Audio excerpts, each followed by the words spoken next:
Hey guys, so I want to talk a little bit about these things. They have a weird property that I think is going to be really useful. Now of course they're transformers and they work because you put a current into one of the wires, creates a magnetic field, you turn the current off, that field collapses and it drives another current. Now because these are two coils on the same common core, then that current is driven in the other coil. Now the voltage of those currents are in ratio to the turns number on the coil. So if there were 10 turns on here and 1 turn on here and we put 10 volts in there, we get 1 volt out. Now we all know that's how transformers work. But there's some really interesting things about it that, like I say, give it really weird properties. Now when you let a current collapse, it actually has a resistance to that change. And that resistance of change, it's called inductive reactance incidentally, is one of the fundamental things about this that is super interesting. Now when we have two coils, we have a transformer. When we have one coil and it's just on one core, it's called an inductor. And that reactance is actually what prevents alternate current from passing through an inductor. So an inductor will allow DC current through it, but blocks AC current. And it does make you think, how on earth does that work then, since it's effectively two inductors, why isn't it blocked? Well, it is in one of them, but the other one isn't actually connected to anything, so the current drives through that, which is why a transformer is very useful. Now let's have a close-up of a couple of experiments to help demonstrate what I mean and where I'm going with this. Okay, so what I've got here is a really simple setup. These incidentally are 220 volt transformers. They're 220 volts to 12 volts. And I've just connected one side to the mains and the other side, which is the 12 volt output, to this little lamp. It's a car lamp actually, so it runs on 12 volts. Now it's meant to run on DC, but it'll run just fine on its AC. And if I plug that in, no surprise, the lamp lights, which is, you know, what it's supposed to do. And that's using that as a transformer. Now if I take another one and just take this side of it and we interrupt that, now what we've got obviously is a transformer with an inductor in series, because remember a transformer is basically two inductors, one on top of each other. Now if I plug that in, how about that?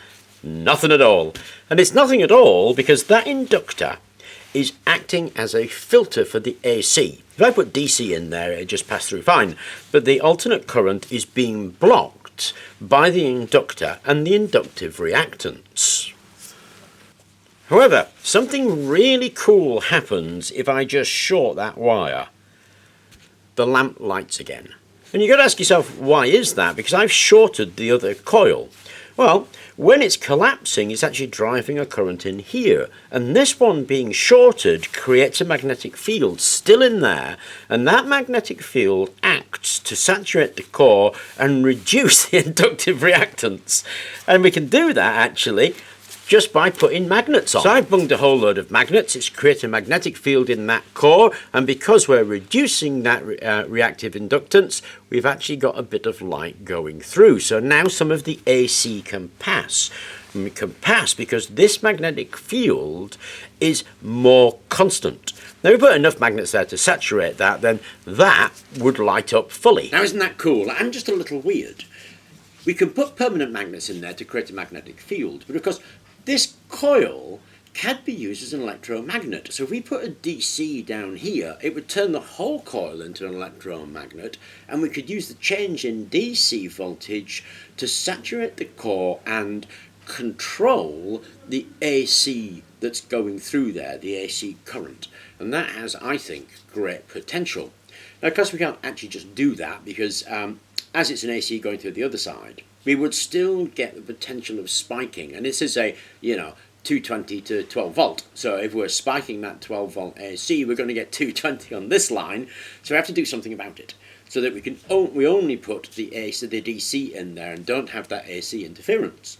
Well, a really cool thing, of course, is that these waves are out of phase with each other.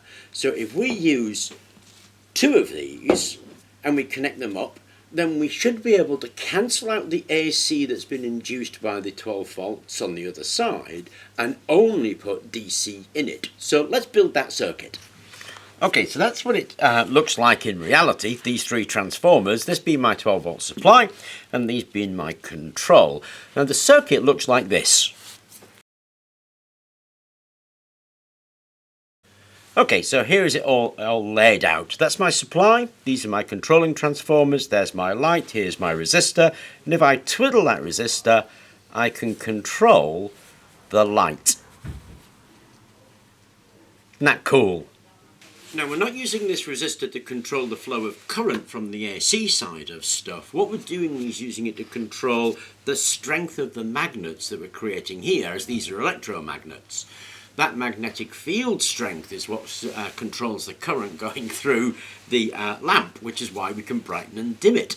I mean, that's just awesome. Now, that's the basic circuit. We can improve it really easily, actually, by adding a couple of diodes. And the diode position is shown by this circuit. So here's the circuit laid out. Again, just a jumble of white transformers, but there's the diodes right there. And we've got the battery connected up. And if I plug that in, then again, we can use this resistor that we've got on the battery to control the current flowing through the AC side of that lamp, changing the lamp's brightness. Now this setup actually is called magnetic amplification. And magnetic amplifiers, or mag amps, were seriously important. They were used actually in the V2 rocket because they're really, really stable under harsh conditions, obviously. Now, when I came across this, I thought it was worth sharing because it's one of those areas that stopped being explored when transistors came along. And yet I think that it's one of those areas where there's this really weird behaviour of inductors and transformers that could lead to some really exciting discoveries. Now, there's a guy on the net called Niall Steiner who has a site called Bang Fizz Buzz, something like that. Anyway, just put Niall Steiner in.